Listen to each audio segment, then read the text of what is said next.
Hi friends, आज मैं फिर से लेके आऊँ आपके लिए काफ़ी ज़्यादा प्रेरणादायक कहानी। तो चलिए बिना वक्त व्यय कहानी को शुरू करते हैं। शीर्षक का नाम है तीन विकल्प। बहुत समय पहले की बात है। किसी गांव में एक किसान रहता था। उस किसान की एक बहुत ही सुंदर बेटी थी। दुर्भाग्यवश गांव के जमींदार से उसने बहुत सारा धन उधार लिया हुआ था। जमींदार बूढ़ा और कुरूप। किसान की सुंदर बेटी को देखकर उसने सोचा क्यों न कर्जे के बदले किसान के सामने उसकी बेटी से विवाह का प्रस्ताव रखा जाए। जमींदार किसान के पास गया और उसने कहा, तुम अपनी बेटी का विवाह मेरे साथ कर दो, बदले में मैं तुम्हारा सारा कर्ज माफ कर दूंगा। जमींदार की बात सुनकर किसान और किसान की बेटी के होश उड़ गए। तब जमींदार ने कहा, चलो गांव की पंचायत के पास चलते हैं और जो निर्णय वे लेंगे उसे हम दोनों को ही मानना होगा। वो सब मिलकर पंचायत के पास गए और उन्हें सब कह सुनाया। उनकी बात सुनकर पंचायत ने थोड़ा सोच विचार किया और कहा, ये मामला बड़ा उलझा हुआ है, अतः हम इसका फैसला किस्मत पर छोड़ते हैं। जमींदार सामने पड़े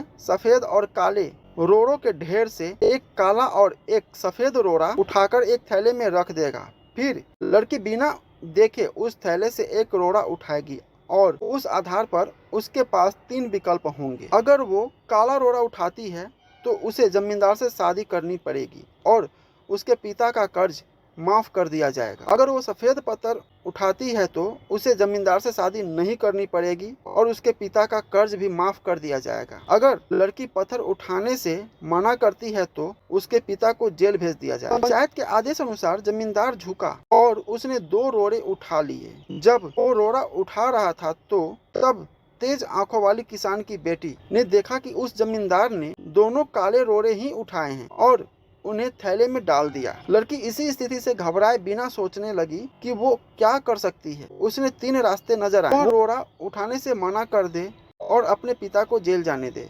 सबको बता दे कि जमींदारों दोनों काले पत्थर उठाकर सबको धोखा दे रहा है। वो चुपचाप रहकर काला पत्थर उठा ले और अपने पिता को कर्ज से बचाने के लिए जमींदार से शादी करके अपना जीवन बलिदान कर दे। उसे लगा कि दूसरा तरीका सही है, पर तभी उसे एक और भी अच्छा उपाय सूझा। उसने थैले में अपना हाथ डाला और एक रोड़ा अपने हाथ में ले लिया और बिना रोड़े की तरफ देखे उसके हाथ से फिसलने का नाटक किया।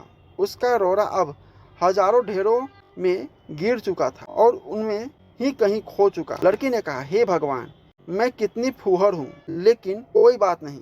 आप लोग थैले के अंदर देख लीजिए कि कौन से रंग का रोड़ा बचा है, तब आपको पता चल जाएगा कि मैंने कौन सा उठाया था जो मेरे हाथ से गिर गया।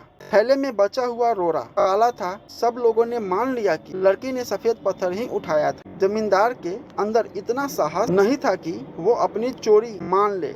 लड़की ने अपनी सोच से असंभव को संभव कर दिया। मित्रों, हमारे जीवन में भी कई बार ऐसी परिस्थितियां आ जाती है जहां सब कुछ धुंधला दिखता है। हर रास्ता नाकामयाबी और ले जाता है, महसूस होता है। पर ऐसे समय में यदि हम परंपरा से हटकर सोचने का प्रयास करें, उस लड़की की तरह अपनी मुश्किलें दूर हो सकती। तो फ्रेंड्स, कैसा लगा स्टोरी प्लीज कमेंट करके बताइए और हमारे चैनल को सब्सक्राइब जरूर कीजिए। मिलते हैं अगले स्टोरी में।